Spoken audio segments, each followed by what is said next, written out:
So in this video, I'm talking about 5 essential items that every Walmart Spark driver needs. And all the items I'm going to show you in this video, I use pretty much on a daily basis, at least on every day that I do Walmart Spark. By the way, if you're interested in getting any of these items yourself, there'll be links in the description in the pinned comment below. Some of them are affiliate links, some of them are not. Now, the first is going to be gas discount. You might have seen a short I posted recently. A lot of people don't know this, but you can actually get discounts on gas 3 different ways with Walmart Spark. You can, of course, use the classic way of using Get Upside. Also, Walmart Spark advertises getting discount through Walmart Plus if you qualify that on a month-to-month basis. But what a lot of people don't really realize, through the one app and using the one debit card, there's also gas discounts on there, but actually offer a higher amount. But basically, if you're doing gig work consistently, you shouldn't be paying full price for gas, just based off the strength that you're going to use more gas than the average person drives. So basically, you want to make sure you're using the method that gets the most for you. For a lot of Walmart Spark drivers, that's getting the gas discount using the one app and the one debit card, which typically is higher than Get Upside if you're not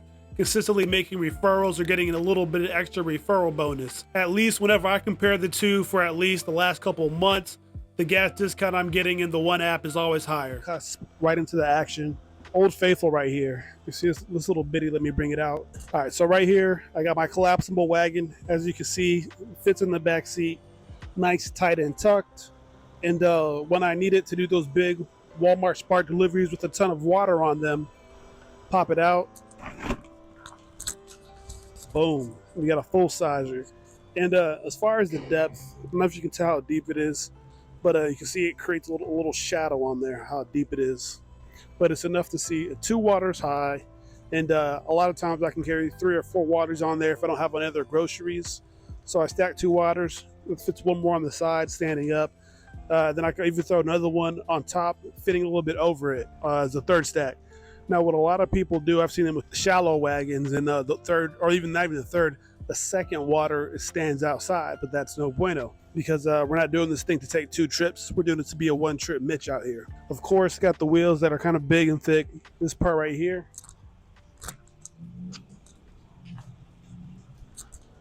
As you can see, that detaches, lays down, makes it easier to carry and pull. And while I have seen some others with extra features, like little drink holders on the side, for me, this does everything that I need. So I'm not asking for much more than that. And of course, we need to reclose it. Easy. There's this little thing right here. Yank it up a couple times. Click that back. So of course, I'm trying to do this while I'm holding my phone. So let me get this together. And this is a trunk full of messy bags. So no, it's actually hot and cold bags. And I got a couple different ones back here because there is a difference. As you can see, I got a couple of Grubhub bags, which are my favorite brand, and I'll tell you why. So you can see I got 3 different bags here. A Grubhub one with this divider, this floppy one that you can see has been doing quite a bit of Walmart Spark and is a bit battle worn, if you will. Then I got this buddy right here, which is a classic Grubhub bag, but also doubles as a pizza bag. And so if you're ever doing DoorDash, you need to verify a pizza bag, I definitely recommend it. Besides that, you can see the thickness. Actually, let me look at this one here. You can see kind of the thickness on this one, got the little divider in it, compared to like the floppiness of this one. So one thing I like is the thickness about it, because once again, not because I care a ton about the customer, although it does help with not getting tip baited, and at least on my market. But with this one, with the thickness, number one, you throw a bunch of groceries in there, very durable. Much more durable than that bag. Let's look at this. You can see that handle tore and I had to retie it. This handle is already torn. And you can see this one also has the inner lining ripped off. We're carrying a lot of heavy things, a lot of wear and tear. And this one, maybe 6 months younger at the most, and very good shape. And yeah, like I said, very thick, makes it easier to throw a bunch of groceries in there. If I got a cart full of water, I throw the groceries in this, put it on top of the cart, keep it moving. If I'm moving up in apartments, I'm going upstairs and stuff, instead of doing it by hand, throw a bunch of groceries in here, bring it up. Same thing with my extra bag. And I try to find some on Amazon that have this thickness, but every time the ones that ship and end up at my house end up like that. So the ones like this, I end up finding on Grubhub. If you know where one like this with that thick PVC, I think it's called, that thick foam, you can see this layer like just sticking out there. Like, I don't even know, it's like maybe an inch, maybe a couple millimeters, a lot thicker than that. But if you know where to get one on Amazon, shoot me a link, let me know. And I'm not gonna lie, I still do use this bag. Yeah, this is like the third option, just as a bag basically. Like I said, you got the handle I had to tie back together. But this little device does a couple different things. So obviously it goes in the cigarette thing, but on here, 2 ports. This top one here is a fast charger, has some label on it. This one's like a super fast charger. This one's like a regular fast charger. That's the best way I can describe it. And then there's an extra one that it's more of like a regular USB. So it's basically 3 ports. But yeah, this one's the USB-C, regular USB, fastest, second fastest, third fastest. But with this fast charger one specifically, I can start my shift with like, I don't know, 20% battery because I'm horrible at charging my phone. And by the time I'm done, I'll be at like 80 to 90%. And that's with me running multiple apps, with me also sometimes running companion apps like Maximo or Driver's Utility Helper. So I'm consistently draining mad battery from my phone. Of course, this thing also has other stuff that it does. Basically, it also works as a Bluetooth. So even though I got charging ports on here, you know, you can see I got the wireless charging port here.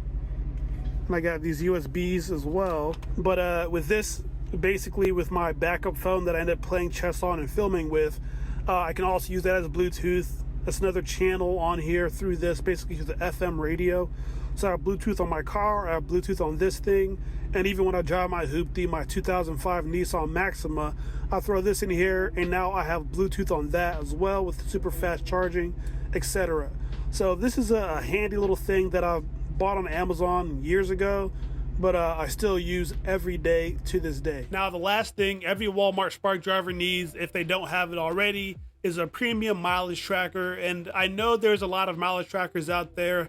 There's a variety that people use, from GoodWise, Solo, Stride. There's the Quick in Books, or the QuickBooks one if you have that. There's also, I can't think, Everlance. That's the one I was trying to think of, Everlance. That's one that I used when I first started. But basically, when I talk about a premium mileage tracker, I'm talking about one that has extra features. Like, for example, GridWise has a bunch of extra features that tell you when it's busy, track your earnings, which should really be a free service, but that's just the state of things nowadays. Automatic earnings importing. I think they also have gas discounts and other things on there.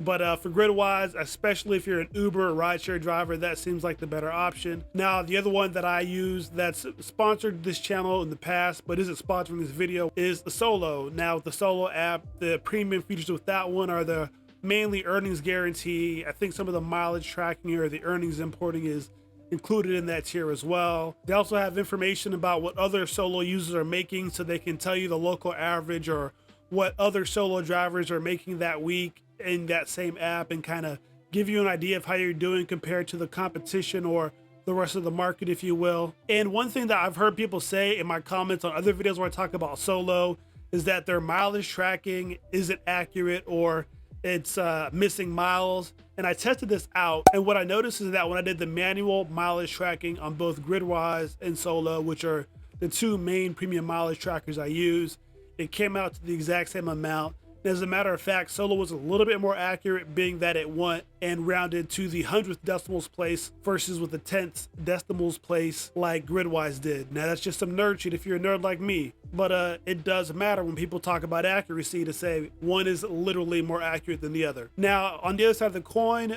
if you're missing mileage because you're doing the automatic mileage tracking, the reason for that would be that Solo tracks miles based on the trips you're on, not just everything you're doing. If you wanted to track everything you're doing from the moment you leave your home to the moment you return, you're gonna need to do manual mileage tracking. Now, if you're just looking for it to track when you start a trip to when you end a trip, and the miles you do on that, the business miles, then that's what it's gonna do with automatic mileage tracking. So if you know that difference, you can track the way that you need it to for you. And once again, if you're interested in getting any of these items for yourself, check out the links in the description section, the pinned comment below, and let me know, out of these items that I mentioned today, do you have any of these? Do you plan on getting any of these? Do they make your Walmart Spark life easier? Let me know in the comments down below. So if you got value from this video, do me a favor and give it a like. If you want to see more content like this, be sure to subscribe to the channel as well. And if you don't learn about one more major tip to make your life easier with Walmart Spark and help you make more money, then watch this video now.